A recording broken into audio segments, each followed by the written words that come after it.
My father-in-law left me a cryptic note in his will, and when I discovered what it meant, I realized my husband had been lying to me the whole time. The note was tucked inside an envelope with my name on it, separate from the official documents. Ivy, it read, the cabin on Route 47 is yours. Check the floorboards in the northwest bedroom. I'm sorry I couldn't tell you while I was alive. Forgive my son if you can. My husband Dominic acted strange when the lawyer handed me the envelope. His jaw tightened. He suggested we sell the cabin immediately, split the money. I'd never even heard of this property before. We drove out there 2 days after the funeral. The cabin was deep in the woods, 40 minutes from the nearest town. Paint peeling, porch sagging, clearly abandoned for years. Dominic kept checking his phone, saying we should leave before dark. I found the northwest bedroom upstairs. The floorboards were warped and loose. I pried one up with a crowbar from the shed. Underneath was a metal lockbox, rusted but intact. Inside were letters, dozens of them, all addressed to me, all from my father-in-law, all dating back 7 years, starting right after Dominic and I got married. The first letter explained everything. My father-in-law had hired a private investigator 3 months into our marriage because something felt off. The investigator found Dominic's other life, another wife, another family, in Vermont. He'd been married to her for 9 years.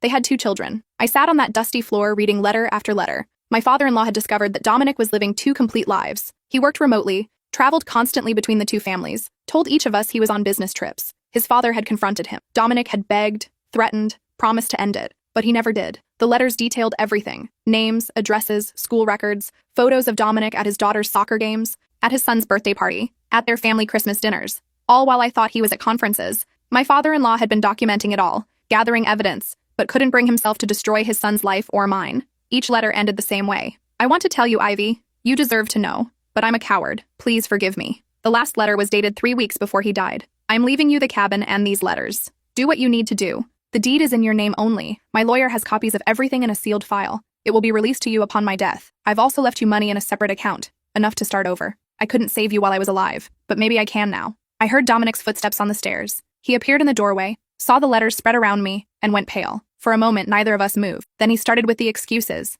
the explanations. It wasn't what it looked like. He was going to tell me. He loved me. It was complicated. I asked him one question. How old are they? His silence told me everything. I grabbed my phone and found her on social media in under 5 minutes. Beautiful. Smiling. Her latest post showed Dominic at their dinner table from last weekend. The weekend he told me he was in Baltimore for work. I stood up, letters in hand, walked past him down the stairs. He followed, saying my name over and over. I got in my car, locked the doors. Through the window, I told him I wanted a divorce. He banged on the glass, desperate now, promising anything. I started the engine. That's when his phone rang. He answered automatically, his face changing as he listened. He looked at me through the window, terror in his eyes, and said into the phone, "She knows. Mom found the letters. We need to talk. Now." I froze. Mom. He'd just called someone mom. His mother had been dead for 12 years. The car was running, but I couldn't move, couldn't process what I'd just heard. Dominic stood there in front of the cabin, phone pressed to his ear, watching me watch him. The color had drained from his face completely. He looked like he might vomit. I rolled down the window. Who was that? My voice came out flat. Dead. He lowered the phone slowly, opened his mouth, closed it.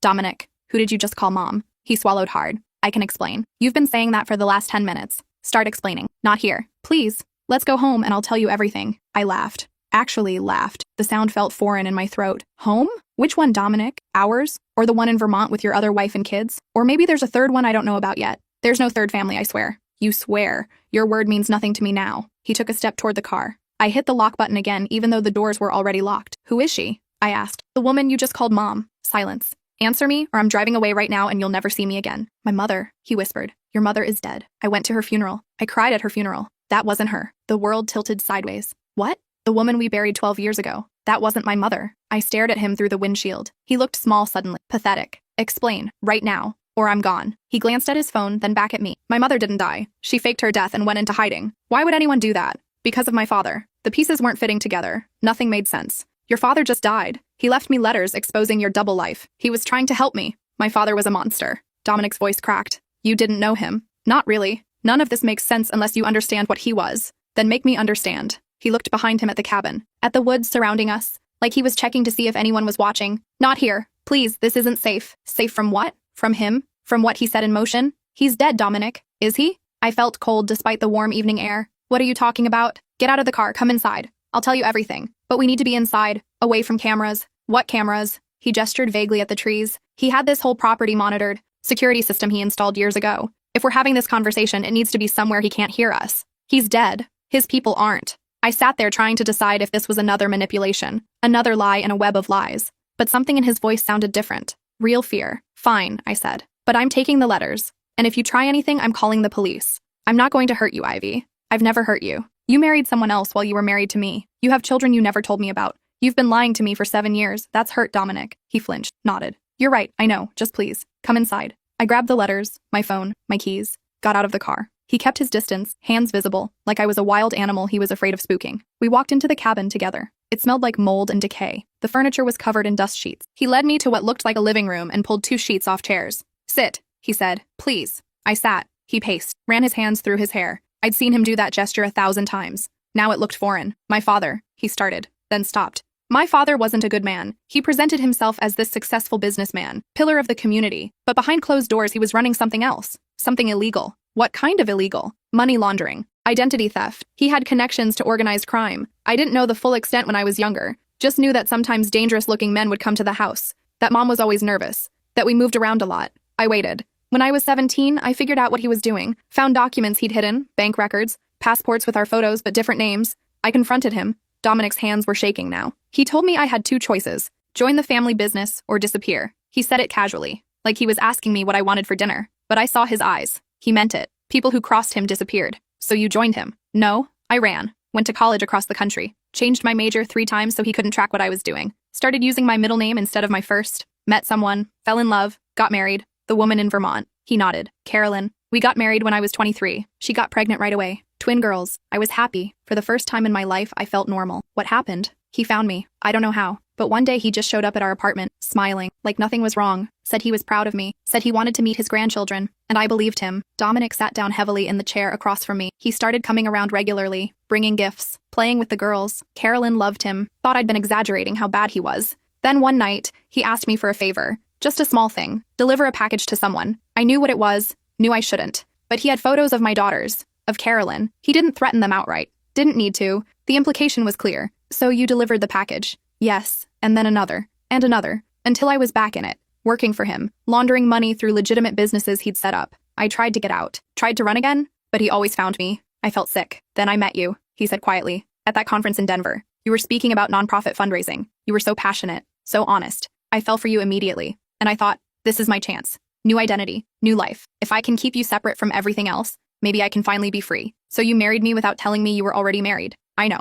I know how wrong that is. But in my head, I was compartmentalizing. Carolyn was my old life. The life my father forced on me. You were my real life. My escape. That's insane, Dominic. I know. You destroyed 2 families with your lies. I know. Silence stretched between us. What about your mother? I asked. Where does she fit into this? Mom tried to protect me. Tried to protect all of us. But he had total control. He monitored everything. Her phone, her email, her bank accounts. She was a prisoner in her own life, so she faked her death. Yes, she had help from someone he'd wronged, someone who wanted to see him suffer. They staged a car accident, made it look real, closed casket funeral. Dental records were switched. She'd been planning it for years. And he believed it? He had to. The evidence was perfect. Plus, I think part of him wanted to believe it. Easier to have her gone than to keep controlling her. Where has she been all these years? Mexico. Small village where no one knows her. She changes her appearance, uses different names. She's been free. But she calls you, rarely, maybe twice a year, uses burner phones, never from the same location twice, just to make sure I'm alive. Does she know about me? About Carolyn? He looked away.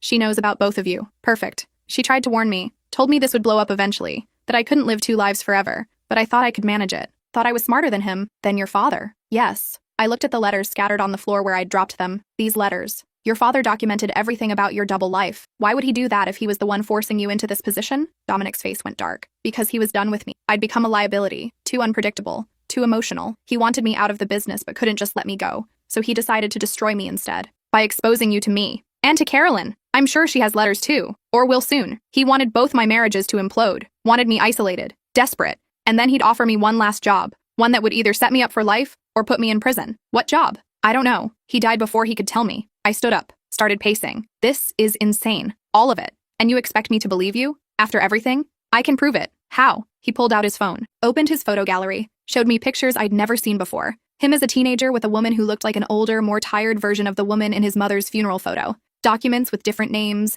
screenshots of threatening messages from unknown numbers. My father kept records of everything, he said. Blackmail material. In case any of us tried to leave. I stole copies years ago, kept them as insurance. I looked through the photos. Some of them showed Dominic at maybe 16 or 17. Different hair, different build, but unmistakably him. In one photo, he was standing next to a man I recognized. The man we'd buried 2 weeks ago. Except in this photo, that man looked different. Harder. He was gripping Dominic's shoulder tight enough that you could see the white pressure points under his fingers. When was this taken? 3 days before I ran away the first time. He was warning me, reminding me who was in charge. I sat back down. My brain felt like it was short-circuiting. Why should I believe any of this? I asked. You've lied about everything else. Because I'm telling you to leave, to take the money he left you and disappear. Change your name. Start over somewhere far from here. From me. From all of this. Why would you want that? Because he had a contingency plan. He always did. And whatever it is, it's already in motion. Those letters weren't just about exposing my double life. They were about drawing you in, making you part of this. Part of what? I don't know yet. But you need to leave. Tonight. I looked at him. Really looked at him. His hands were still shaking. His eyes were red. He looked like he hadn't slept in days.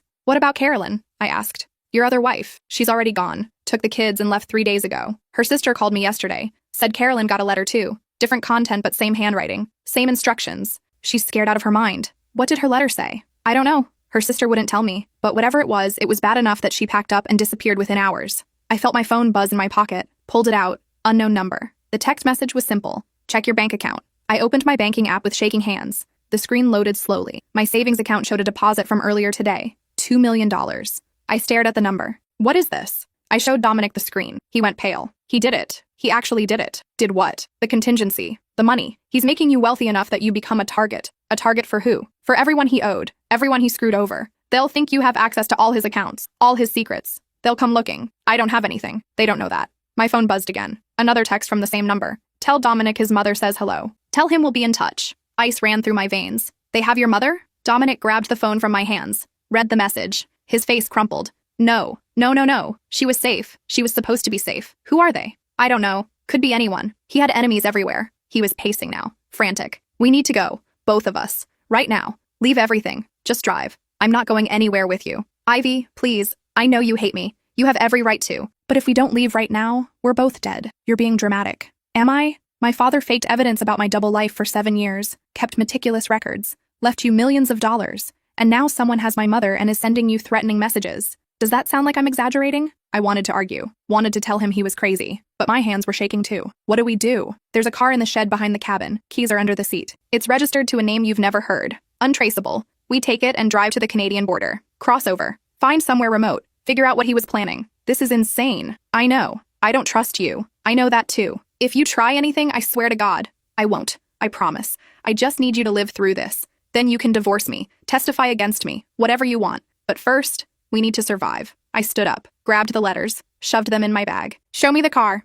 We went out through the back door. The shed was overgrown with vines. Inside was a dusty Toyota, maybe 15 years old, completely unremarkable. Dominic found the keys, started the engine. It coughed to life. Get in. I climbed into the passenger seat. My mind was spinning. This morning I'd woken up thinking my biggest problem was mourning my father-in-law. Now I was fleeing for my life with a husband who'd been lying to me for years. We drove through back roads I didn't recognize. Dominic kept checking the rearview mirror. His knuckles were white on the steering wheel. Tell me about your father, I said after 20 minutes of silence. Tell me everything. If we're doing this, I need to know what I'm running from. He took a deep breath. His name wasn't actually Raymond. That was one of his aliases. His real name was Dmitry Volkov, born in Russia. Came to the US in the 70s. Started small, credit card fraud. Identity theft, worked his way up. How did your mother meet him? She was a bank teller. He charmed her, married her within 3 months. She didn't know what he was until I was born, and they were already trapped. Trapped how? He had dirt on everyone. Photos, recordings. He'd set people up in compromising situations and then blackmail them. My mother tried to leave once when I was 5. He showed her a video of her cousin. Said if she left, the cousin would die. She stayed. How many people did he kill?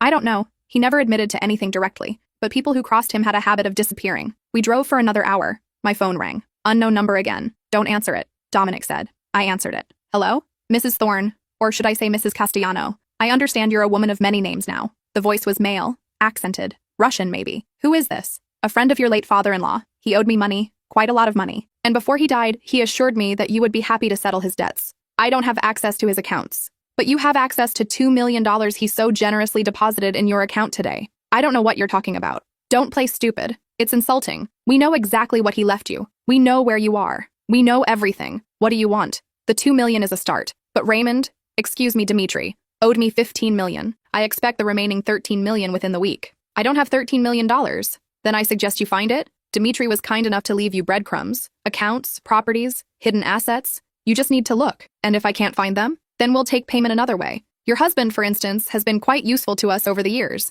Perhaps he can work off the debt. He doesn't work for you. The man laughed. Oh, sweetheart. He's been working for me for the past 3 years. Did he not mention that? I looked at Dominic. He was staring straight ahead, jaw clenched. You're lying. Ask him about Prague, about the shipment he picked up last November, about the accounts he helped me set up in the Cayman Islands. I ended the call. Prague? I said quietly. Dominic didn't answer. Dominic, Prague, last November. You said you were at a conference. I was. Were you picking up a shipment for the Russian mob? He was silent for a long moment. Yes. I unbuckled my seatbelt. Pull over. Ivy, pull over right now, or I'm jumping out of this moving car. He pulled onto the shoulder. I got out, started walking. He followed. Please let me explain. Explain what?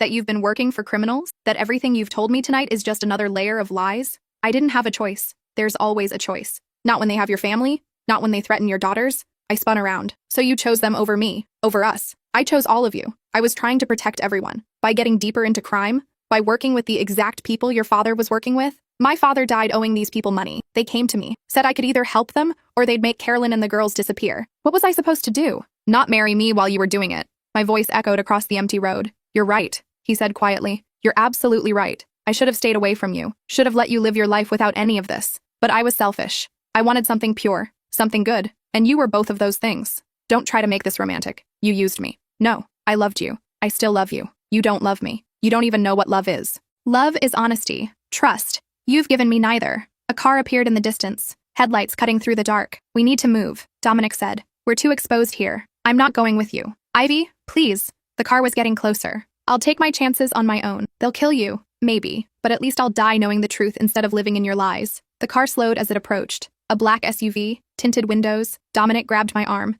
Get back in the car, now. The SUV pulled up beside us. The passenger window rolled down. The same accented voice from the phone call. Hello, Mrs. Thorne. What a coincidence meeting you here. A man stepped out, tall, broad, wearing an expensive suit that seemed wrong on a dark country road. We were just coming to find you, he said. Saved us the trouble. 2 more men got out of the back. They were younger, harder looking. Come with us, the first man said. We have much to discuss. She's not going anywhere with you, Dominic said. The man smiled. Dominic, always the hero. Your father would be disappointed. My father is dead. Is he? The same question Dominic had asked me hours ago. What do you mean? I asked. Your father-in-law was many things. Brilliant, ruthless, careful. Men like that don't die from simple heart attacks, especially when they have millions of dollars in debt and enemies on 3 continents. You think he faked his death. I think he's watching all of this play out from somewhere sunny and expensive, and I think he left you clues to find him, because Dmitri always had a soft spot for puzzles. One of the younger men grabbed my arm. His grip was tight, professional. Let her go, Dominic said. Or what? You'll fight all 3 of us? With what? That pocket knife you're reaching for?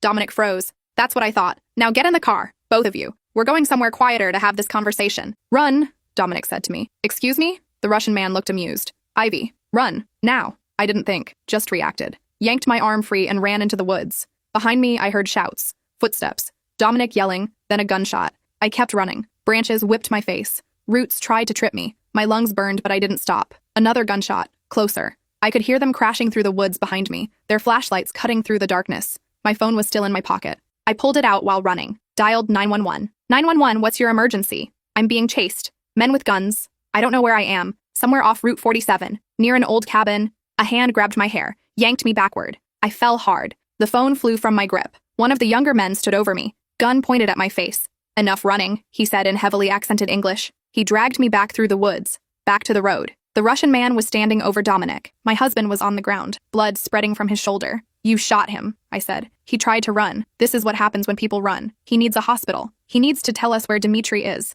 I don't know, Dominic gasped. Blood was coming out of his mouth now. I swear I don't know. The Russian crouched down, pressed his thumb into the bullet wound. Dominic screamed. Stop, I yelled. Stop it! Then tell me what I want to know. Where did Dmitri hide the money? I don't know about any money, liar. He pressed harder. Dominic was making sounds I'd never heard a human make. The cabin, I said. There might be something at the cabin. Documents, accounts, I don't know. But we can go back and look. The Russian stood up, studied me. You're smarter than your husband, I like that. Fine, we go back to the cabin, and you show me everything you found. If it's useful, your husband gets medical attention. If not, I shoot him again. Understood? I nodded. They hauled Dominic up. He could barely stand. They half carried him to the SUV, threw him in the back. I climbed in beside him. You shouldn't have come back for me, he whispered. Shut up. I'm sorry. For everything. Save it. We drove back to the cabin. The whole trip took maybe 15 minutes, but felt like hours. Dominic was fading. His skin was gray. The blood wouldn't stop. At the cabin, they dragged us both inside. The Russian man turned on lights I hadn't known existed. The whole place lit up. It looked different in the harsh fluorescent glow. Clinical. Cold. Show me, he said to me.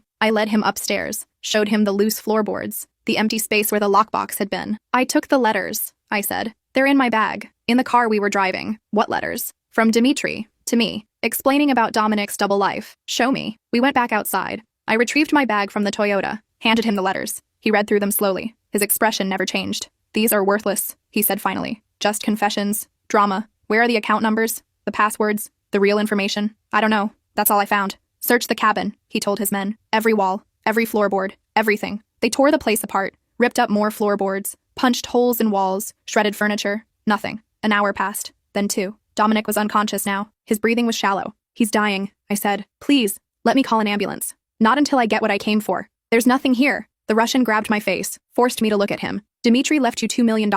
That's not a gift. That's a message. He wants you to find him, to bring him what he's owed. Where would he hide information that only you could find? I don't know. I barely knew the man. He was my father-in-law. We had dinner once a month. We talked about weather and sports. That's it. Think harder. I closed my eyes, tried to remember. Any conversation, any strange moment, anything that might be a clue. And then I remembered. 6 months ago, family dinner. Dimitri had pulled me aside while Dominic was in the bathroom. Ivy, he'd said, if anything ever happens to me, I want you to know something. You were always my favorite. The daughter I never had. And I'm sorry for what's coming. I'd thought it was just old man rambling. He was 73. People that age sometimes got maudlin. But then he'd handed me something. A small brass key. Keep this safe. Don't tell Dominic. When the time comes, you'll know where it goes. I'd put it in my jewelry box. Forgotten about it until this moment. The key, I said. What key? He gave me a key. Months ago. I thought it was just random. But maybe. Where is this key? At my house. Our house. In my jewelry box. The Russian smiled. Finally. Then we go to your house. Now. They loaded Dominic back into the SUV. He was barely breathing. I sat beside him, held his hand even though I hated him, even though he'd destroyed my life, because he was dying and nobody should die alone. We drove back to the city, to the house I'd shared with Dominic for 7 years.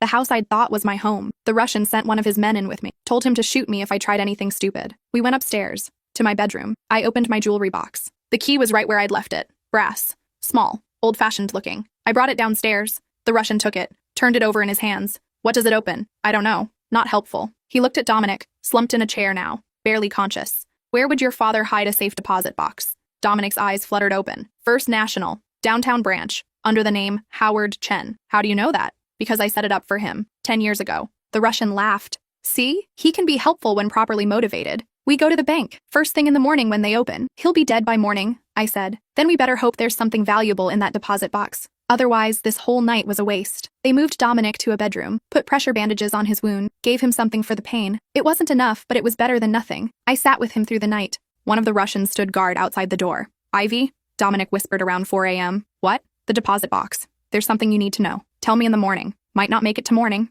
His breathing was ragged, wet. The deposit box has account information, but it also has names. People my father worked with, people he blackmailed. If those names become public, a lot of powerful people go to prison. So some of those people will do anything to make sure that information stays hidden. The Russians aren't the only ones looking for it. There are others. Worse than these guys. Worse how? Government, corporate, people with resources, with power. If they find out we have those names, they'll disappear us. Make it look like an accident. Then we destroy the information, as soon as we get it. It's leverage, Ivy. The only thing keeping us alive. If we destroy it, we're worthless. They'll kill us just to tie up loose ends. So what do? We find my mother. She'll know what to do. She's been planning for this. For years. She has connections. Safe houses. New identities prepared. You think she's still alive? I have to believe she is. Morning came slowly. The Russian woke us at 7 a.m. Time to go. Bank opens at 9. We drove downtown. Dominic could barely walk. They supported him between them. Made it look like he was drunk. Just some friends helping their buddy get home after a long night. Inside the bank, I presented the key. Said I was Howard Chen's daughter. Needed to access his deposit box.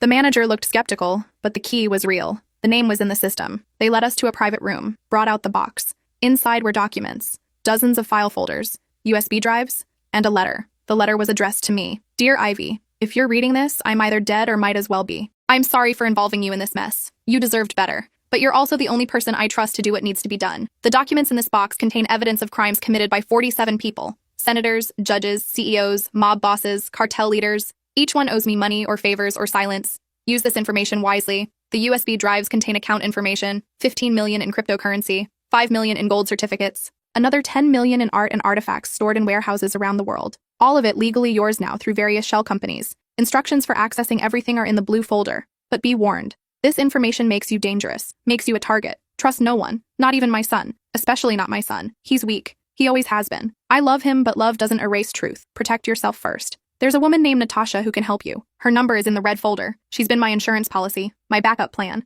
Tell her the sparrow flies at midnight and she'll know it's really you. She can get you out of the country, give you a new life, or you can fight. Use this evidence to destroy everyone who hurt you. Hurt us. The choice is yours. I only ask one thing. If you see my son before the end, tell him I'm sorry I couldn't be the father he needed. Tell him I loved him the only way I knew how. Even if it wasn't enough. Goodbye, Ivy. You were the daughter I always wanted. Make me proud. Dmitri. I read the letter 3 times. The Russian was reading over my shoulder. 15 million in cryptocurrency, he said. That settles our debt. Access it now. I need the computer. The instructions. Do it. We spent the next 2 hours in that bank room transferring funds. The Russians watched every keystroke, made sure I sent exactly what they were owed. When it was done, the Russian smiled. Pleasure doing business with you. Your husband's debt is cleared. So we can go? I didn't say that. He pulled out a gun. Dominic lunged at him despite his wound. They crashed into the wall. The other Russians pulled out their own weapons. The bank alarm started screaming. People were shouting, running. In the chaos, I grabbed the folders, the USB drives, shoved everything into my bag, ran. Behind me, more gunshots.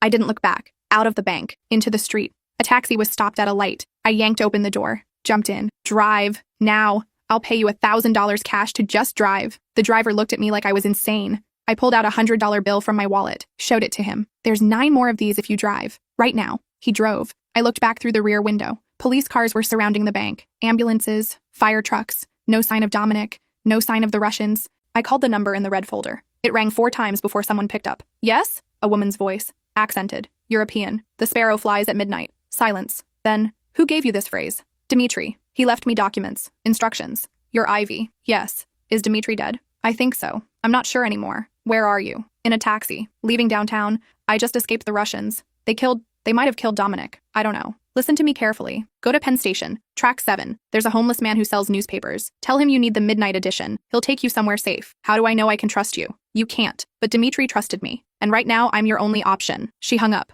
The taxi driver was watching me in the rearview mirror. You in some kind of trouble, lady? The kind where it's better if you forget you ever saw me. I can do that. For another 100. I gave him another 100. At Penn Station, I found track 7. The homeless man with newspapers. He looked ancient, weathered, but his eyes were sharp. I need the midnight edition, I said. He studied me for a long moment, then nodded. Follow me. He led me through maintenance corridors, downstairs I didn't know existed, through tunnels that smelled like rust and decay. Finally, we emerged in what looked like an abandoned subway platform. A car was waiting, engine running. Get in, a voice said from inside. I recognized the voice. From the phone. Natasha was younger than I expected, maybe 40, beautiful in a severe way, sharp cheekbones, cold eyes. We don't have much time, she said as I climbed in. They'll be looking for you. Multiple agencies now. Local police, FBI, Interpol. Dimitri's death activated protocols. People are scrambling to cover their tracks. Is he really dead? Yes. I was there. Heart attack in his sleep. Natural causes. I verified the body myself. He planned all this. Of course he did. Dmitri planned everything. Who are you exactly?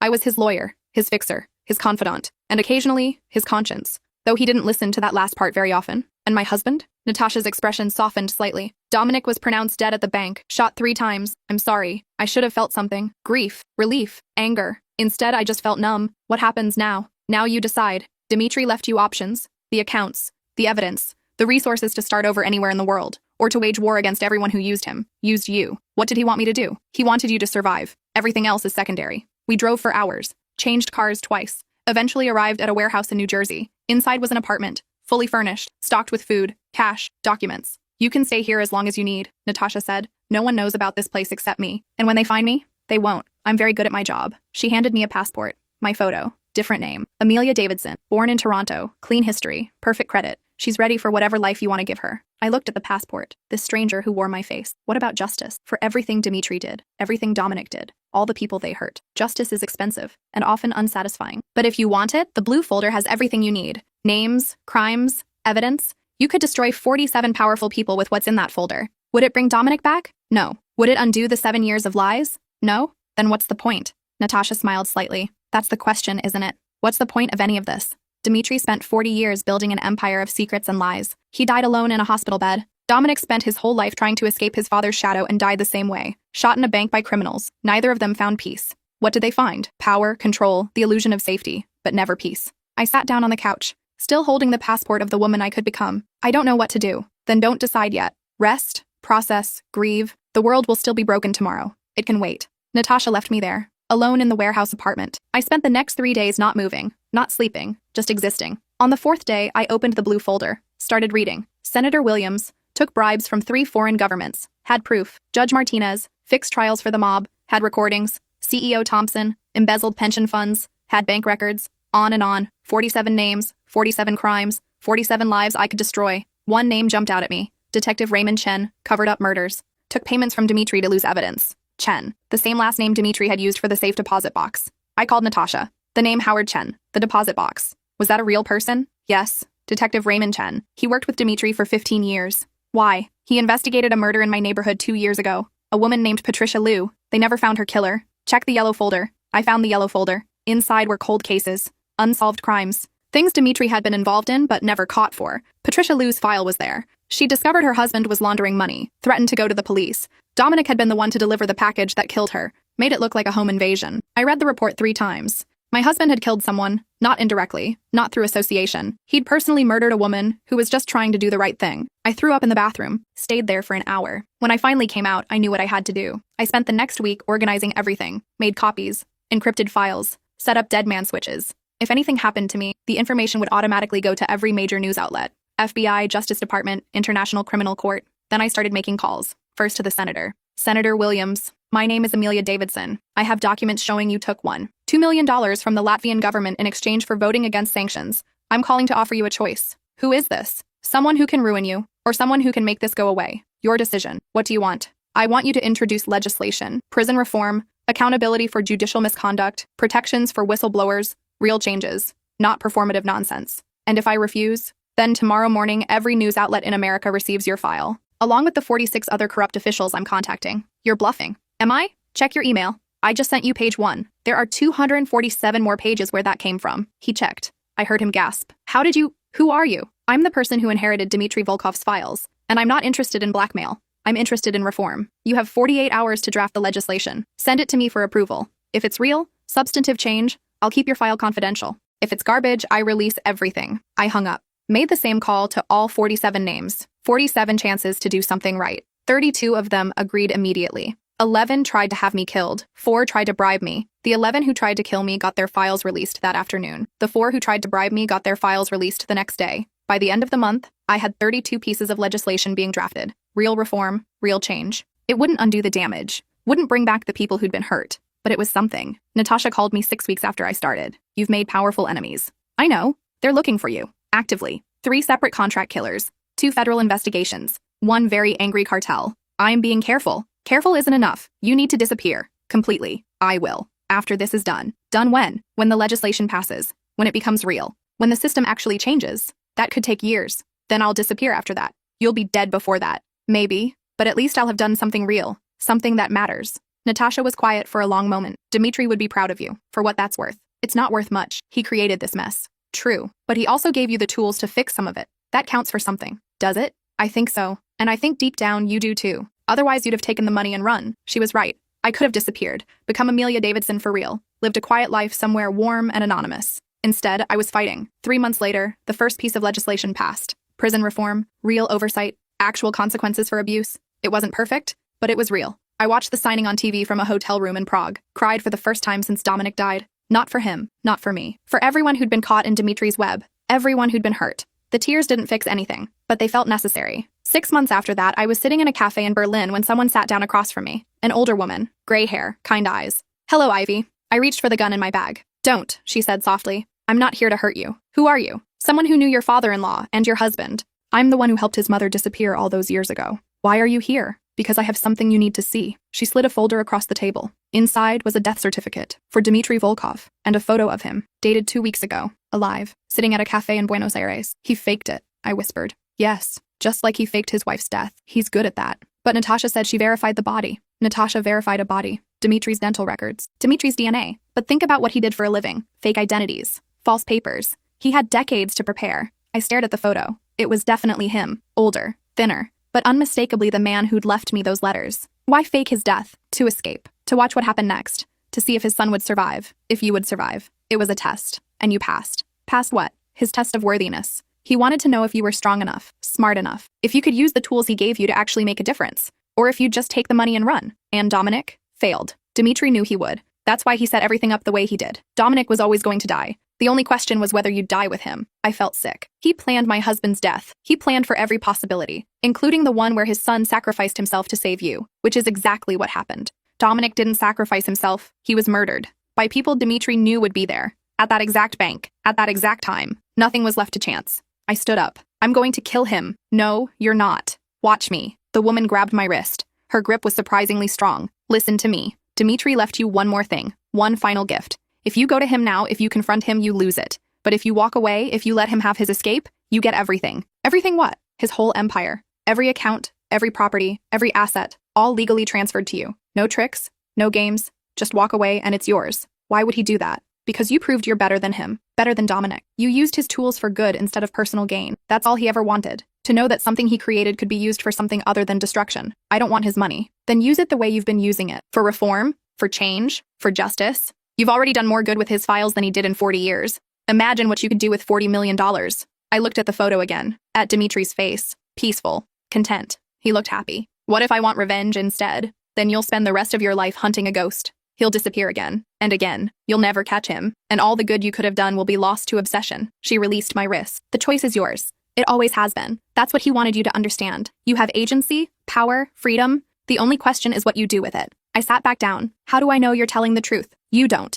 But in 12 hours, $40 million will appear in an account under Amelia Davidson's name. If you choose to accept it, instructions for accessing it will be in your email. If you choose not to, the money disappears and you never hear from any of us again. And Dimitri lives out his life in peace, knowing his legacy isn't entirely made of pain. The woman stood up. Whatever you choose, Ivy, thank you for trying, for caring, for being better than all of us. She walked away, left me sitting there with the photo of a dead man who wasn't dead. I went back to my hotel room, stared at the ceiling, thought about Dominic, about the woman he'd killed, about all the lives destroyed by the men in those folders, thought about the legislation that had passed, the reforms being implemented, the changes starting to happen, thought about what $40 million could do if used correctly. At 11:59 p.m., I opened my email. At midnight, the money appeared. I transferred it immediately into a charitable trust, set up scholarships for victims of financial crimes, legal defense funds for whistleblowers, programs for families torn apart by corruption, every cent. Not for revenge, not for justice, for something better. The next morning, I received one final email. No sender name, just 2 words.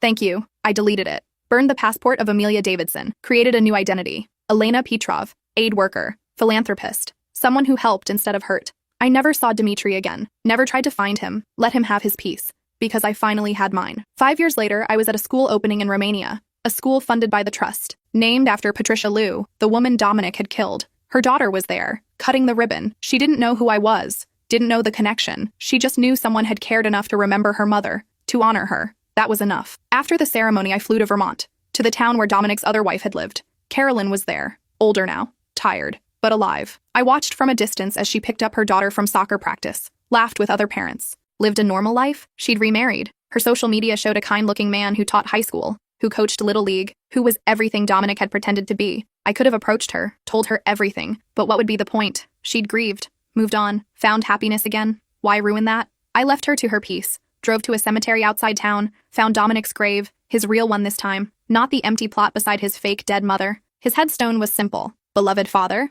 devoted husband. Both statements were lies, but his children had written them, and they deserved to remember him however they needed to. I placed a single flower on the grave, not because I'd forgiven him, because I'd finally let go. That night, I got a call from Natasha. Elena, I need to tell you something. What? Dimitri died, for real this time, 2 days ago. Heart failure. I verified it personally, and thoroughly. He's really gone. I felt nothing. Okay. He left you a letter. Final one. Do you want it? No. Are you sure? Yes. Ivy, Elena, he wanted you to know. I don't care what he wanted. He made his choices. I made mine. We're done. I hung up, sat on the hotel bed, waited to feel something. Grief, relief, anger. Nothing came. Just quiet. After a while, I opened my laptop, started planning the next project for the trust. A women's shelter in Chicago, named after Dimitri's wife, the real one. The one who'd suffered 40 years and then had to fake her death to find freedom. She deserved to be remembered too. They all did. All the people caught in Dimitri's web. All the lives he touched and twisted and destroyed. I couldn't save them, couldn't undo the damage, but I could make sure they weren't forgotten, that their pain meant something, that something good came from all this darkness. It wasn't redemption. It wasn't forgiveness. It was just refusing to let evil have the final word. And maybe that was enough. Years passed. The trust grew. More schools, more shelters, more programs. I never married again. Never told anyone my real story. Just worked. Helped where I could. Tried to balance the scales even though I knew they'd never be truly balanced. On the 10th anniversary of Dominic's death, I got a package, no return address. Inside was a photo. Dimitri's mother, my former mother-in-law, the woman who'd faked her death decades ago. She was standing on a beach, gray hair wild in the wind, smiling, really smiling. On the back of the photo, 3 words in her handwriting: "Thank you. Forgive him." I burned the photo. Not out of anger, out of completion. Her son was dead. Her husband was dead. She was free, finally. She didn't need my forgiveness, and I didn't need to give it. We were all just survivors, doing our best with the pieces we'd been left. That was enough. Had to be. I continued the work, continued building, continued trying to create light in all the darkness. Some days were harder than others. Some days I'd see a man who looked like Dominic and my chest would tighten. Some days I'd read about corruption and want to scream at the futility of it all. But mostly, I just kept going. Because that's what you do. You survive, you grow, you try to leave the world slightly better than you found it. Even if better is measured in inches instead of miles. Even if justice is incomplete and healing is imperfect. You try. And some days, that trying is enough. 20 years after finding those letters in the cabin, I'm sitting in an office in Geneva, director of the largest anti-corruption trust in Europe. The work continues. The fight continues. Dimitri's legacy of secrets and lies has been transformed into something that actually helps people. Not all of it, not even most of it, but some. And some is better than none. I think about Dominic sometimes, wonder who he could have been if he'd been born to different parents, raised in a different world. Maybe he would have been kind, honest, good. Or maybe the capacity for deception was always there, waiting. I'll never know. All I know is this. We all make choices, every day, about who we want to be, what we want to stand for. Dimitri chose power and control. Dominic chose survival at any cost. I chose to try to do better. Not because I'm noble or special. Because I saw what the alternative looked like and refused to become it. That's my story. My truth. It's not a happy ending. Not really. But it's an honest one. And after everything I've been through, everything I've learned, honesty feels like the only thing worth holding on to. So I hold it, tight, and keep moving forward. One day at a time. That's all any of us can do. My grandfather left me his worthless coin collection, so my cousins laughed until I had it appraised for $2 million. Grandpa Holden died on a Tuesday. By Thursday, the vultures were circling. My cousins descended on his modest ranch house like locusts, eyeing the antique furniture and jewelry collection. My Aunt Patricia made a beeline for the china cabinet, while my Uncle Warren started measuring the vintage dining set. "The will readings tomorrow," I reminded them. Patricia waved me off, just getting a head start on organizing everything. The next day, we sat in Lawyer Fitzpatrick's cramped office as he read Grandpa's will. The good stuff, the house, the cars, the investments, went to my Uncle Warren, the eldest son. My cousins split the jewelry and antiques. Various relatives got smaller cash amounts. Then Fitzpatrick cleared his throat. To my grandson Theo, who spent every summer helping me catalog my collection, I leave my complete coin collection and all related materials. The room went silent. Then my cousin Brianna snorted. "Seriously? Those dusty old pennies in mason jars?" My cousin Chad laughed. "Grandpa tried to show me those things every visit. Total junk." "Sorry, Theo." Uncle Warren patted my shoulder. "Don't feel bad. At least you got something." Patricia whispered loud enough for everyone to hear. "Poor Theo.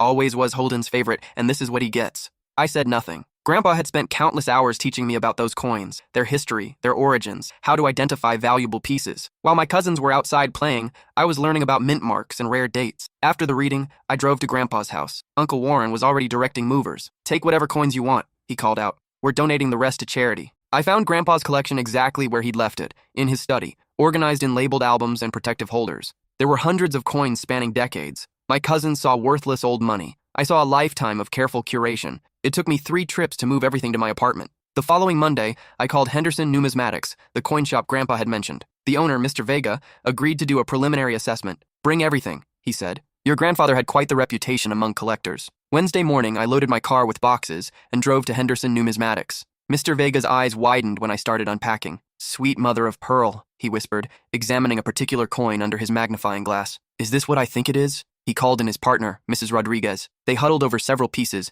speaking in hushed tones. "Young man," Mr. Vega finally said, "I need to call in a specialist. This collection requires professional authentication." By Friday, word had spread through the numismatic community. Dr. Sterling, a renowned coin expert from the university, arrived with specialized equipment. He examined each piece methodically. After 6 hours, he looked up with a stunned expression. "Your grandfather had exquisite taste," Dr. Sterling said quietly, "and apparently, incredible luck." That's when he showed me the 1909 SVDB penny, one of only 484,000 ever minted, and the 1916 D Mercury dime in pristine condition, and the 1893 S Morgan silver dollar that made his hands shake. "Conservative estimate," Dr. Sterling said, his voice barely above a whisper. "You're looking at somewhere between $1.8 and $2.2 million.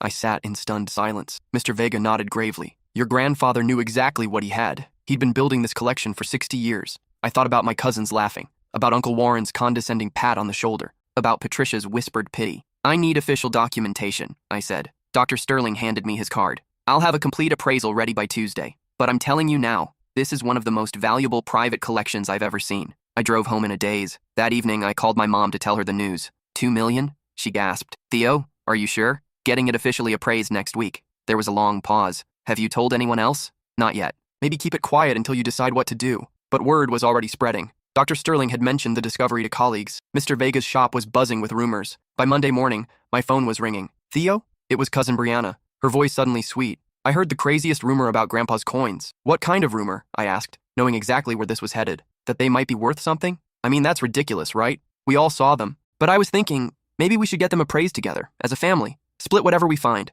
I almost laughed. Split them? They were left to me? Well, yes, but family should share these kinds of discoveries. Grandpa would have wanted that. He was always talking about family unity and helping each other out. The same woman who'd called them dusty old pennies 3 days ago. The same woman who'd rolled her eyes every time Grandpa tried to show anyone his hobby. That's funny, I said, because I remember Grandpa trying to show you his coin books last Christmas, and you told him you had better things to do than look at old junk. I was stressed about finals, she said defensively. That doesn't mean I didn't care about his interests. Right. Well, the coins are being professionally appraised, and then I'll decide what to do with them. Theo, please, don't be hasty about this. We should all sit down and discuss it as a family. Maybe bring in a mediator. A mediator? For what? To help us figure out what's fair. What Grandpa really would have wanted if he'd known about the value. I hung up on her. Within an hour, my phone was buzzing with calls and texts. Chad wanted to discuss the collection. Patricia thought we should research together. Uncle Warren left a voicemail about family obligations and making sure everyone's interests are protected. The vultures weren't just circling anymore. They were diving. That afternoon, Uncle Warren showed up at my apartment with Chad and Patricia in tow. They looked like a corporate delegation arriving for hostile takeover negotiations. We need to talk, Warren said, pushing past me into my living room without invitation. They arranged themselves on my couch like an intervention committee. Warren sat in the center, Patricia to his right, Chad to his left. All three wore serious expressions that I'm sure they'd practiced in the car. This rumor about the coins, Patricia began, her voice taking on that condescending tone she used when explaining things to children. We think there's been a misunderstanding about how to handle this situation. What misunderstanding? I asked, remaining standing near the door. Chad leaned forward eagerly. Grandpa was old, Theo. Sometimes wills don't reflect what people really intended, especially when new information comes to light. He intended for me to have his coin collection. That seems pretty clear. Warren's voice turned stern, the tone he'd used to discipline me as a kid. Don't be selfish, Theo. We're family. Whatever value these coins have should benefit everyone, not just one person who happened to get lucky. Lucky? I felt my temper rising. I spent every summer for 12 years learning about those coins. Every visit, every holiday, while you all were busy with your own lives, I was sitting with Grandpa learning about mint marks and historical significance and proper storage techniques. That doesn't entitle you to millions of dollars, Patricia snapped, her mask of concern slipping. It was supposed to be a sentimental gesture, not a lottery ticket. Funny how it's suddenly millions of dollars when you thought it was worthless junk a week ago. Chad stood up, his face flushing red. Look, we can do this easy or hard, but we're not letting you walk away with a fortune while the rest of us get nothing. Are you threatening me? I asked, my hand moving instinctively toward my phone. Warren held up his hands in a gesture meant to look peaceful, but his eyes were hard. Nobody's threatening anyone. We're just saying, lawyers can be expensive. Contested wills take years to resolve. Court fees, legal bills, expert witnesses. Wouldn't it be easier to work something out among ourselves like civilized people? What kind of something? Patricia smiled, but it didn't reach her eyes. 50-50 split. You keep half for your sentimental attachment. The family divides the other half. Everyone walks away happy. And if I refuse? Then we'll have to explore our legal options, Warren said. We've already spoken to an attorney. There are grounds to contest the will if we can show Grandpa was either mentally incompetent when he wrote it or didn't understand the true value of what he was leaving you. Grandpa was sharp as a tack until the day he died.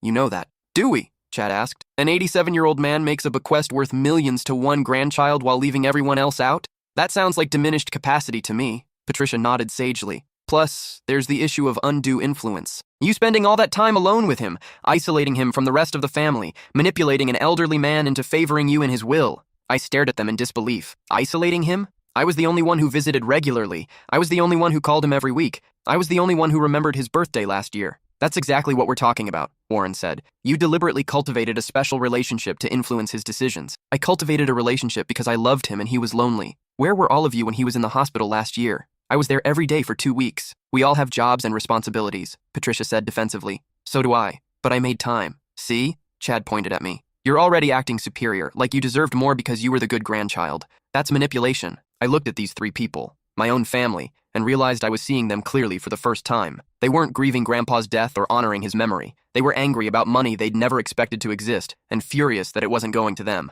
Get out, I said quietly. Theo, Be reasonable, Warren started. Get out of my apartment. Now. They exchanged glances. Patricia's voice turned cold. You're making a mistake. We're trying to be fair here. Fair would be respecting Grandpa's wishes. Grandpa's wishes were written when he thought those coins were worthless, Chad said. Use your head, Theo. If he'd known they were worth millions, do you really think he'd have left everything to one person? Yes, because he knew I was the only one who cared about them for reasons beyond money. After they left, I double-locked my door and called my mom. They came to my apartment, I told her. Demanded I split the inheritance. Mom was quiet for a long moment. What are you going to do? Honor Grandpa's wishes. He left them to me for a reason. This is going to get ugly, honey. Warren's always been territorial about family money, and Patricia's, well, you know how she gets. I knew. Patricia had been bitter ever since her divorce, when her ex-husband had left her for his secretary and stuck her with minimal alimony. She'd been looking for a financial windfall ever since. I'm going to talk to a lawyer tomorrow, I said. Good. And Theo, your grandfather would be proud of you for standing up to them. That night, I couldn't sleep. I kept thinking about all those summer afternoons with Grandpa, sitting at his dining room table while he carefully showed me each coin, explaining its history and significance. He'd taught me about the 1943 copper penny, one of the most valuable coins in existence because it was struck by mistake. About the 1933 double eagle that was never supposed to be released. About the joy of finding a rare date in a handful of pocket change. Collecting isn't about the money, Theo, he'd said. It's about preserving history. Each coin is a piece of someone's story. Tuesday morning, I called lawyer Fitzpatrick to discuss the family's threats. They can contest, he said, but it'll be expensive for them, and the evidence of your grandfather's competency is strong. His medical records show no signs of dementia or cognitive decline. His financial management right up until his death demonstrates clear thinking. The will was properly witnessed and notarized. What about their claims of undue influence? Harder to prove. The fact that you had a close relationship with your grandfather isn't illegal or improper. If anything, it supports his decision to leave you something meaningful. What about the coins themselves? Legally yours as soon as the will clears probate, which should be straightforward for the uncontested portions, but I'd suggest moving them somewhere secure until this gets resolved. After hanging up, I called the bank and arranged for a large safety deposit box. That afternoon, I carefully transported the entire collection, documenting each piece with photographs before locking them away. As I was loading the last box into my car, Chad appeared from behind a parked SUV. Going somewhere? He asked, his tone casual, but his eyes focused on the boxes in my back seat. Bank, I said, trying to keep my voice steady. Smart move. Wouldn't want anything to happen to Grandpa's legacy. There was something in his tone that made my skin crawl, a hint of threat wrapped in false concern. What's that supposed to mean? Chad shrugged. Things get lost, apartments get robbed, accidents happen. Good thing you're being careful. He walked away without another word, leaving me standing in the parking lot with a chill running down my spine. That afternoon, my apartment was broken into. I came home from work to find my front door slightly ajar, the frame splintered around the lock. Inside, everything had been searched. Drawers pulled out, couch cushions scattered, even my refrigerator moved away from the wall. But nothing was taken because there was nothing to take. The coins were safely locked away in the bank. Whoever had searched my place had been looking for something specific and had been frustrated not to find it. I called the police immediately. The responding officer, Detective Morrison, was a middle-aged woman with kind eyes and a no-nonsense attitude. She took photos of the damage and dusted for fingerprints. Any idea who might want to break in? She asked. Anything valuable that someone might know about? I told her about the coin collection and the family dispute. Family money brings out the worst in people, she said, shaking her head. You should document everything. Phone calls, threats, visits. If this escalates, you'll need evidence. You think it will escalate? $2 million? Yeah, it'll escalate. She was right. Friday morning, I received legal papers delivered by a stern-faced process server. Warren was officially contesting the will, claiming diminished capacity and undue influence. They were demanding the coin collection be held in escrow pending resolution and seeking damages for emotional distress caused by my manipulation of their elderly father. The papers also included affidavits from Patricia and Chad supporting Warren's claims. Patricia swore that Grandpa had seemed confused and easily influenced during his final years. Chad claimed I had systematically isolated Grandpa from the rest of the family and coached him on what to include in his will. Reading their lies made me physically sick. That afternoon, Brianna showed up at my work, a small accounting firm where I was a junior associate. She cornered me in the parking lot as I was leaving for the day. "You're really going to put the family through this?" she asked, blocking my path to my car. "I'm honoring Grandpa's wishes." Grandpa's wishes? She laughed bitterly. Grandpa's wishes were for his family to be taken care of, not for one spoiled grandkid to hoard everything while the rest of us struggle. Struggle? You drive a BMW and live in a condo downtown. That's not the point. The point is family loyalty, something you clearly never learned.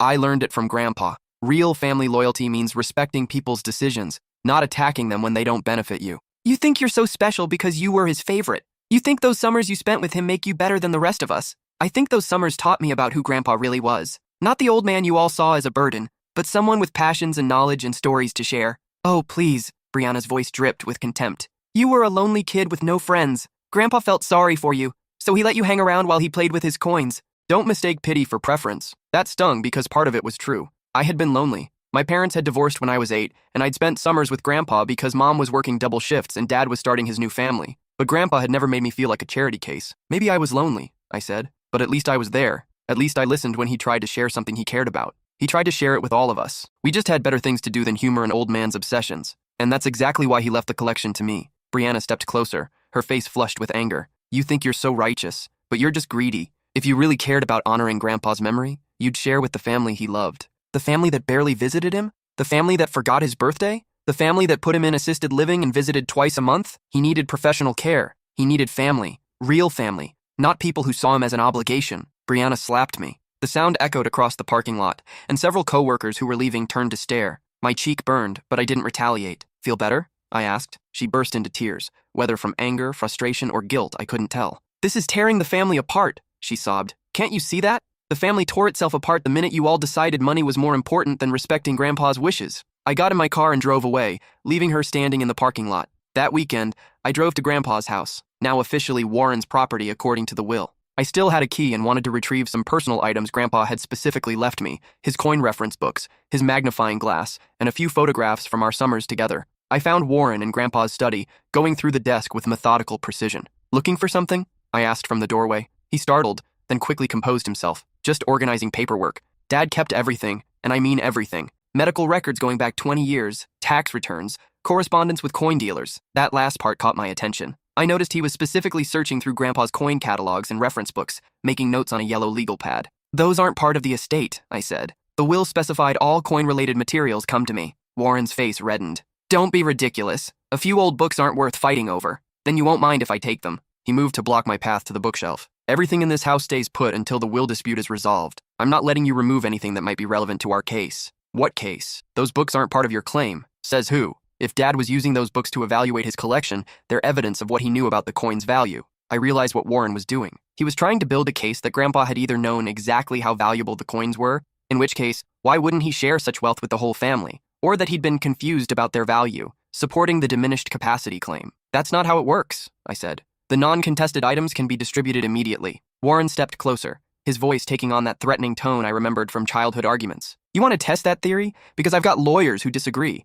And unlike you, I can afford to fight this for years. It was a clear intimidation tactic, designed to remind me that Warren controlled the family's substantial resources while I was just a junior accountant with limited savings. I left without the books, but not before taking photos of everything on his desk. Among the papers was a handwritten list of coin dealers in 3 states, along with notes about authentication processes and value determination timelines. Monday morning, I called Fitzpatrick and described what I'd seen. He's trying to prove the valuable coins weren't properly inventoried in the original will, Fitzpatrick explained. If he can show your grandfather didn't know their true value when he wrote the will, he might argue the bequest was based on misinformation, but the will specifically mentions the complete coin collection and all related materials. It doesn't list individual pieces or values. Doesn't matter to Warren's strategy. If he can demonstrate your grandfather thought he was leaving you pocket change, not a fortune, he might claim undue influence or mistake of fact. What do you mean, mistake of fact? If Warren can prove your grandfather was under the mistaken impression that his coins were essentially worthless, he could argue the bequest was made under false pretenses. The court might then distribute the collection according to what your grandfather would have wanted if he'd known the true value.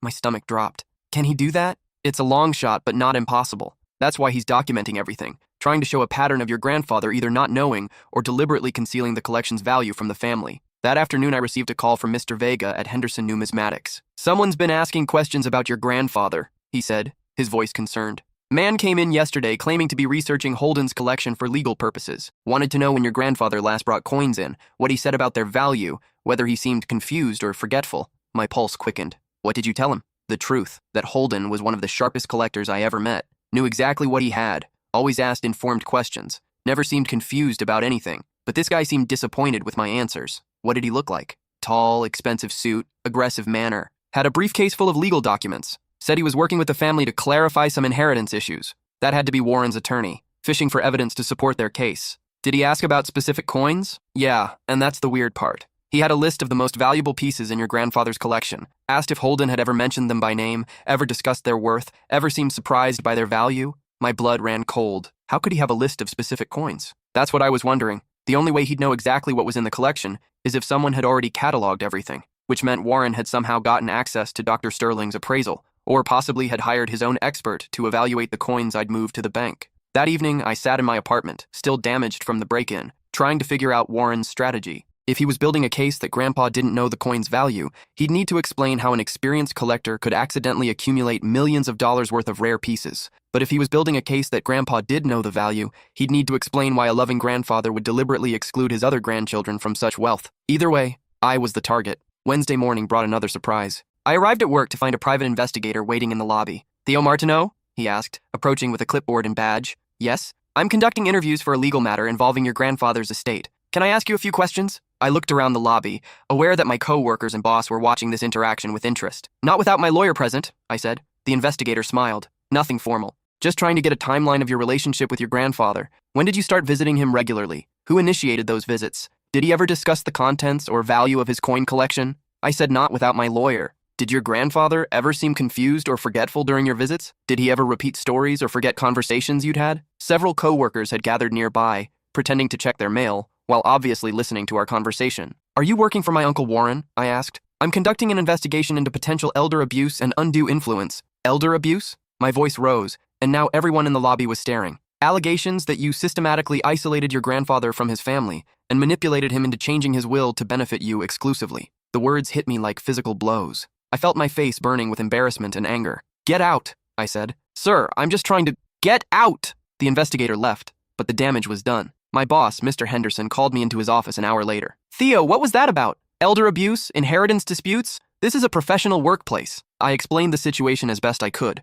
but I could see the doubt in his eyes. Even if he believed my version of events, having private investigators show up at work didn't look good. "Maybe you should take some personal time to sort this out," he suggested. "Get it resolved before it affects your work here." It was a polite way of saying I was becoming a liability. That afternoon, Detective Morrison called with an update about my break-in. "We got the fingerprint results back," she said. "Your cousin Chad's prints were all over your bedroom window frame. So he did break in? Looks that way. Plus, we executed a search warrant on his car and found some interesting items: lockpicks, a crowbar, latex gloves, and a handwritten list of local coin dealers with their addresses and hours of operation." My stomach clenched. "What was he planning? Best guess? He thought you still had the coins at home. When the break-in didn't turn up anything, he was probably going to try fencing them after stealing them from wherever you'd moved them. Can you arrest him?" "We did. Picked him up this morning on charges of breaking and entering, possession of burglary tools, and attempted theft. He's in jail awaiting arraignment." I felt a mixture of relief and sadness. Chad and I had been close as kids before money and family politics poisoned everything. "There's something else," Detective Morrison continued. "During questioning, Chad claimed his father and aunt knew about his plan to search your apartment. Warren and Patricia knew? According to Chad, they discussed recovering the family's assets, and Warren suggested Chad take a look around your place to see if the coins were still there. Chad says he was just following family orders. This changed everything. If Warren and Patricia had conspired with Chad, they could all face criminal charges. What happens now? We're investigating. If we can prove conspiracy, your uncle and aunt could be charged as accessories. In the meantime, Chad's looking at serious jail time." After hanging up, I called Fitzpatrick with the news. "This is good for us," he said. "Criminal conspiracy to steal your inheritance seriously undermines their civil case. Hard to claim they're acting in your grandfather's best interests when they're trying to steal from you. Will this make them back down? Maybe. Or it might make them more desperate. People facing criminal charges don't always make rational decisions." Thursday morning proved his point. I woke up to find my car windows smashed and the tires slashed. A note tucked under the windshield wiper read, "Drop the charges or it gets worse." I called Detective Morrison immediately. "Escalation," she said after examining the damage. "Classic intimidation tactics. Any security cameras in your parking lot?" "I don't think so. We'll check with nearby businesses. In the meantime, you should consider staying somewhere else for a while.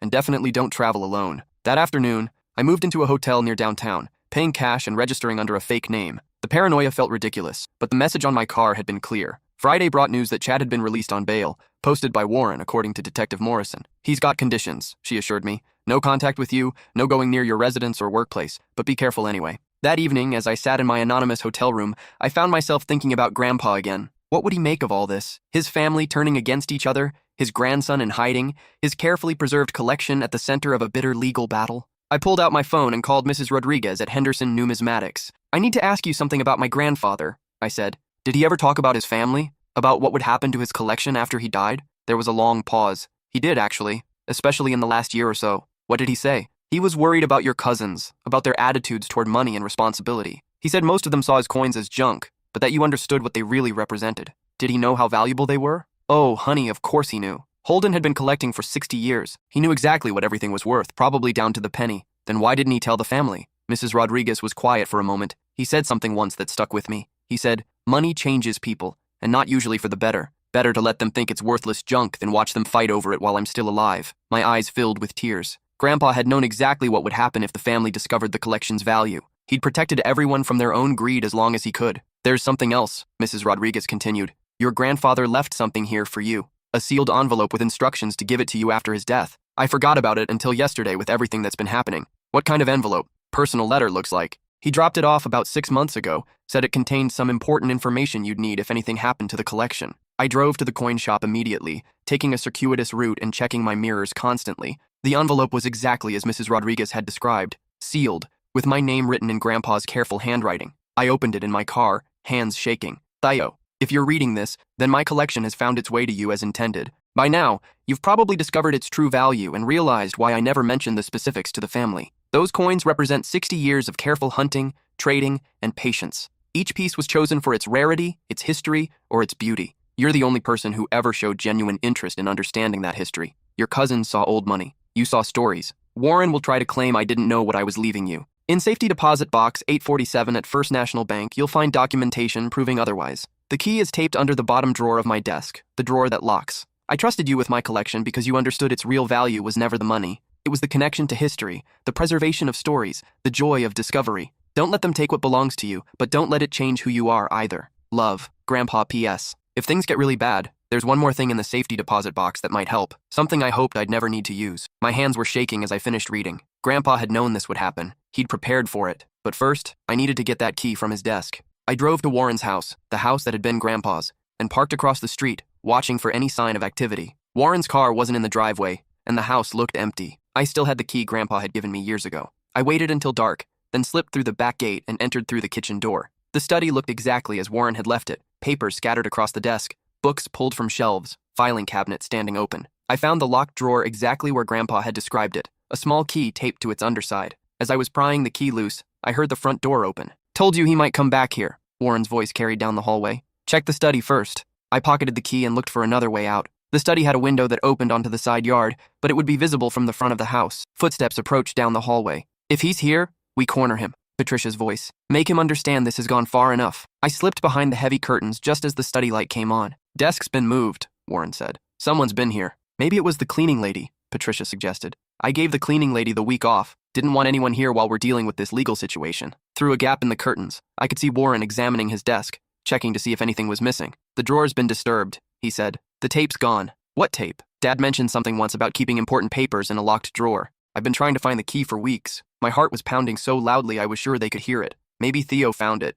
Patricia said. If he did, we need to know what's in that safety deposit box before he does. They stood in the study for another 10 minutes, Warren growing increasingly agitated as he searched for any sign of what I might have taken. Finally, they left to check the rest of the house. I waited another 20 minutes before slipping out the window and making my way back to my car. Saturday morning, I was at First National Bank when it opened. Safety Deposit Box 847 was exactly where Grandpa had said it would be, accessed with both the key I'd retrieved and a signature card he'd prepared in advance. Inside the box was a treasure trove of documentation that made Warren's legal case fall apart instantly. Insurance appraisals dating back 20 years, showing Grandpa had been getting his most valuable coins professionally evaluated on a regular basis. Purchase receipts for individual pieces that had cost him thousands of dollars. Clearly not the actions of someone who thought his collection was worthless. Correspondence with other collectors discussing specific rare finds, market values, and investment strategies. But the most damning evidence was a series of letters Grandpa had written to Warren over the past 5 years. The first, dated 3 years ago, offered to leave the coin collection to the family if anyone showed interest in learning about it. Warren had responded by calling it a boring old man hobby, and suggesting Grandpa find something more useful to do with his time. The second, from 2 years ago, specifically mentioned the collection's substantial value and suggested Warren might want to reconsider his dismissive attitude. Warren's response was even more insulting, calling the coins worthless trinkets and telling Grandpa to stop bothering everyone with that junk. The final letter from 8 months ago was Grandpa's last attempt to engage the family. He'd offered to teach anyone who was interested about coin collecting, explaining that the hobby could be quite lucrative for those with patience and knowledge. Warren's response had been brutal. Nobody cares about your stupid coins, Dad. Stop wasting our time with this nonsense. But there was one more item in the safety deposit box that Grandpa had mentioned in his letter, something he'd hoped never to use. It was a video recording, dated just 3 months before his death. I watched it on the bank's computer and my heart broke. The video showed Grandpa sitting at his kitchen table, looking directly at the camera. His voice was clear and strong, his eyes alert and focused. My name is Holden Martineau, he began. Today is September 15th, and I am making this recording because I'm concerned about what might happen to my coin collection after I die. He went on to detail the collection's value, his decision-making process for choosing an heir, and his growing frustration with his family's dismissive attitude toward his hobby. I've tried repeatedly to share this interest with my children and grandchildren, he said. Only my grandson Theo has shown genuine curiosity and appreciation for what these coins represent. The others have made it clear they consider my collection worthless junk. The video continued for nearly an hour, with Grandpa methodically explaining his relationship with each family member, their attitudes toward his collecting, and his reasons for leaving everything to me. The final part was devastating. If my family is watching this recording, it means they're challenging my will and claiming I didn't understand what I was doing. I want to be absolutely clear. I knew exactly what my collection was worth. I knew exactly what I was doing, and I chose Theo, because he's the only one who understood that these coins are more than just money. They're pieces of history that deserve to be preserved and appreciated. He looked directly at the camera, his expression stern but sad. To my son, Warren, you told me my coins were worthless trinkets. You were wrong about their value and you were wrong about their importance. I hope someday you understand the difference. To my daughter, Patricia, you said nobody cares about my hobby. Theo cared. He listened to my stories, asked thoughtful questions, and helped me catalog everything with genuine interest. That's why he's getting the collection. To my grandchildren, Chad and Brianna, you laughed at my coins and called them junk. Theo never laughed. He understood that every coin tells a story, and he wanted to hear those stories. The recording ended with Grandpa holding up several of his most valuable pieces. These coins are worth approximately $2 million.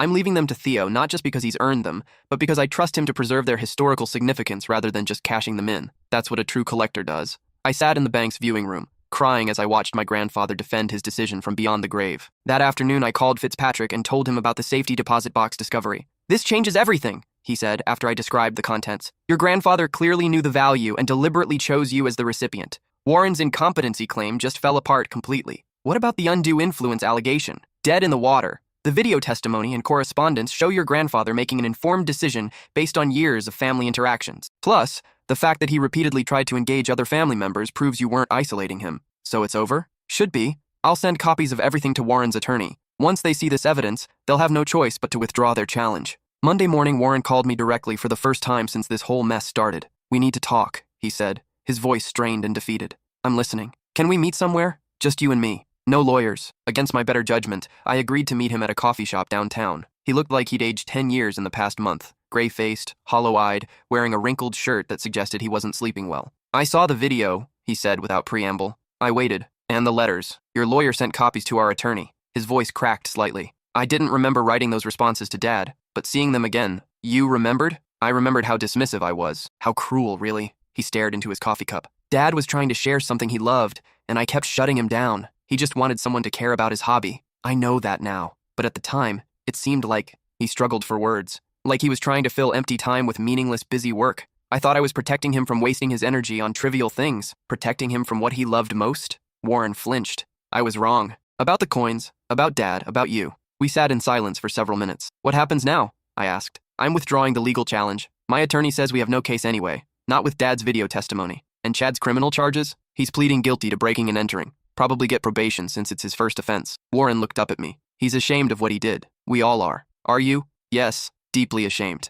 We turned into people Dad wouldn't recognize, fighting over money we never expected to exist. Warren reached into his jacket and pulled out an envelope. Patricia wanted me to give you this. Inside was a handwritten letter from my aunt. Theo, I owe you an apology that I don't know how to make. We were wrong about everything. About you, about your grandfather, about what mattered to him. I've been bitter since my divorce, looking for someone to blame for my financial problems. When we learned about the coins, I saw it as cosmic justice. Finally, some good luck for our family. But it wasn't luck for our family. It was a gift for you, earned through years of genuine relationship with your grandfather. I don't expect forgiveness, but I wanted you to know that I understand now why Dad made the choice he did. Patricia. I folded the letter carefully. What about Brianna? She's processing. This has been hard on her too. She really believes she deserved part of the inheritance, that Dad would have wanted her to benefit. Did she? Warren shook his head. In her heart, she knows the truth. She just needs time to accept it. We finished our coffee in relative peace, the first normal conversation we'd had in months. There's something else, Warren said as we prepared to leave. The house. Dad's house. It's too big for just me, and every room reminds me of how badly I handled his final years. What about it? I'm selling it.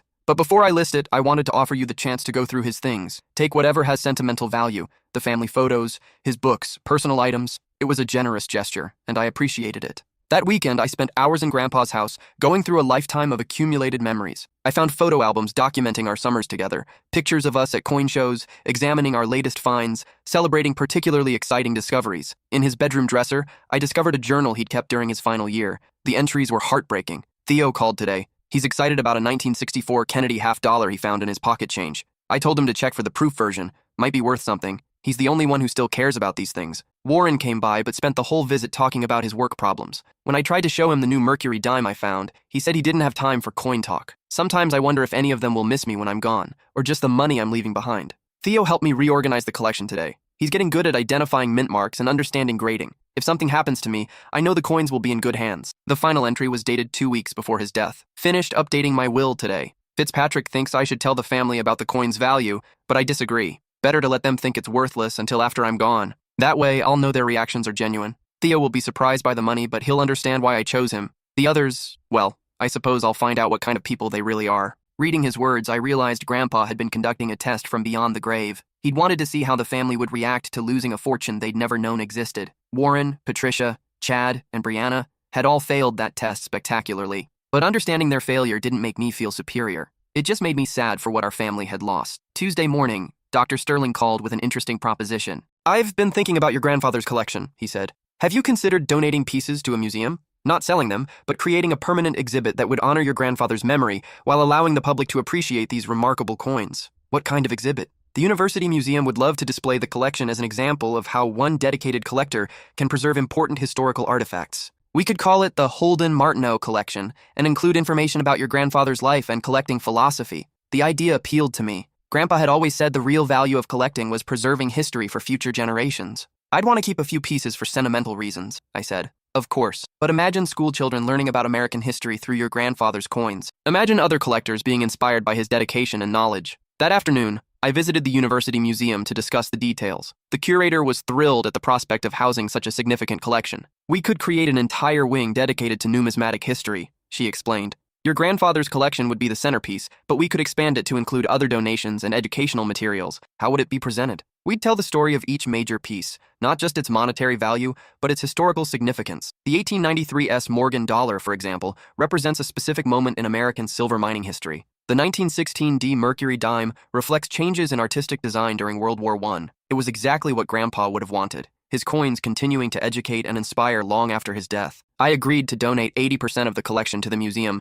keeping only the pieces with the most personal significance. The first coin Grandpa had ever shown me, the 1943 copper penny we'd discovered together at a coin show, and a few others that held special memories. The monetary value of what I was keeping was still substantial, close to $400,000. But the real treasure was the memories and knowledge Grandpa had shared with me. 6 months later, the Holden Martineau collection opened at the University Museum. The unveiling drew collectors from across the country, including Mr. Vega and Mrs. Rodriguez from Henderson Numismatics. Warren attended the opening, bringing Patricia and Brianna with him. Chad was serving his community service sentence and couldn't come, but he'd sent a letter of apology that was surprisingly heartfelt. "Your grandfather would be so proud," Patricia said, standing before a display case containing his most prized coins. "This is exactly what he would have wanted." "I think so too," I replied. Brianna approached me near the end of the evening. "I owe you an apology," she said quietly. "A real one, not the half-hearted sorry I gave you months ago." "You don't?" "Yes, I do. I was greedy and jealous and completely wrong about you and Grandpa. You earned this inheritance through genuine love and attention, and I tried to take it away from you because I felt entitled to money I'd never worked for." She gestured toward the exhibit. "But seeing this, understanding what you've done with Grandpa's collection, it's beautiful. It's what family legacy should look like." "Thank you," I said. "That means a lot. Can we try to rebuild our relationship?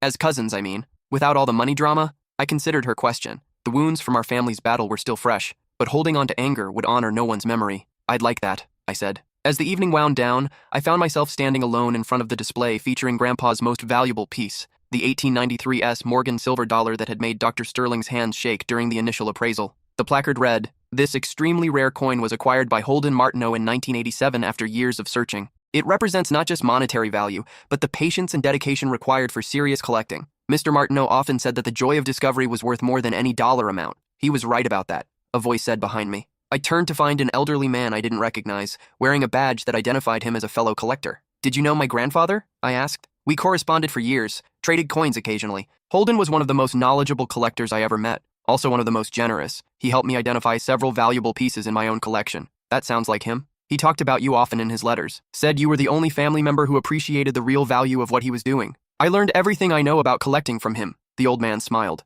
"Then you learned from the best. Your grandfather's reputation in the collecting community was sterling. This exhibit will ensure that reputation lives on." As I drove home that night, I thought about the journey that had brought me to this point. What had started as a family crisis over money had become something much more meaningful, a celebration of Grandpa's life and passion. The remaining coins I'd kept were stored in a new safety deposit box, but I'd also started my own collection. Nothing as valuable as Grandpa's, but each piece chosen with the same care and appreciation for history that he'd taught me. Last month, I received a call from a local middle school teacher. Her students had visited the museum exhibit and wanted to learn more about coin collecting. "Would you be willing to come speak to my class?" she asked. They're fascinated by the idea that ordinary coins could be so valuable and historically significant. I agreed immediately. Walking into that classroom with my magnifying glass and a selection of coins to show the students, I felt Grandpa's presence strongly. This was exactly what he would have wanted, sharing the joy of discovery with young people who might develop their own passion for collecting. "How many of you have old coins at home?" I asked, the 30 eager faces looking back at me. Nearly every hand went up. "Well," I said, pulling out my magnifying glass and placing a worn penny on the projector, "let me teach you what to look for." For the next hour, I shared everything Grandpa had taught me about identifying valuable coins, understanding historical significance, and appreciating the stories that each piece could tell. When class ended, several students approached with coins they'd brought from home. I examined each one carefully, explaining what made it special or ordinary, valuable or common. One boy, probably about the same age I'd been when I first started learning from Grandpa, showed me a 1955 penny with unusual markings. "Is this worth anything?" he asked, hopefully. I looked at it under the magnifying glass and felt my heart skip. It was a 1955 double-die penny, one of the most famous error coins in American numismatics. "Well," I said, trying to keep my voice calm, "you might want to have this looked at by a professional." "Really? Is it valuable?" "It might be. The important thing is that it's special, regardless of its dollar value. This coin tells a story about how mistakes at the mint can create something unique and historically significant." The boy's eyes lit up with the same excitement I'd felt all those years ago when Grandpa first showed me a rare coin. As I packed up my materials, the teacher thanked me for inspiring her students. "You've got a gift for explaining complex concepts in ways kids can understand," she said. "Ever considered teaching?" I hadn't, but the idea appealed to me. Maybe there was a way to turn my knowledge into something more than just a hobby. 6 months later, I left my accounting job to become a part-time educator at the museum, developing programs for school groups and conducting workshops for new collectors. The work doesn't pay nearly as much as accounting, but the financial cushion from Grandpa's coins allows me to pursue something I'm passionate about rather than just something that pays the bills. Every day I get to share the knowledge Grandpa gave me with people who are discovering the joy of collecting for the first time, and sometimes, late at night when I'm cataloging new acquisitions for the museum, I can almost hear his voice. "Every coin tells a story, Theo. The trick is learning how to listen." The family relationships that were damaged during our legal battle are slowly healing. Warren and I have lunch occasionally, and our conversations now include genuine interest in each other's lives, rather than just obligatory family updates. Patricia has started volunteering at a financial literacy program for divorced women, channeling her energy into helping others, rather than dwelling on her own setbacks. Chad completed his community service and enrolled in a business ethics course at the local community college. He's still embarrassed about the break-in, but he's working to rebuild trust with the family. Brianna has become one of my strongest supporters, promoting the museum exhibit on social media and bringing her friends to see Grandpa's collection. Last Christmas, for the first time since Grandpa's death, our family dinner was peaceful. We shared stories about him that weren't centered on money or inheritance, memories of his terrible jokes, his legendary stubbornness, his unexpected moments of generosity. At one point, Brianna asked if I'd brought any coins to show everyone. I pulled out a 1964 Kennedy half-dollar. Not particularly valuable, but historically significant as one of the first coins to honor a recently assassinated president. Grandpa always said this coin represented how quickly history can change, I told them. Kennedy was alive when they designed it, but dead before most were released. Warren examined it carefully. I never thought about coins as historical documents before. That's exactly how Grandpa saw them. Each one is a snapshot of a specific moment in time. For the first time in years, our family conversation was focused on learning and sharing rather than competing and arguing. As I drove home that evening, I realized that Grandpa's final gift hadn't been the money at all. It had been the lesson that true wealth comes from relationships built on genuine care and shared interests, not from grabbing whatever you can get. His coin collection had tested our family's character, and while we'd failed initially, we'd ultimately learned to value what really mattered. The coins themselves were just metal in history. The real treasure was understanding that some things, love, respect, genuine interest in others, can't be bought or inherited. They have to be earned, one conversation at a time. And in the end, that's the most valuable lesson Grandpa ever taught me.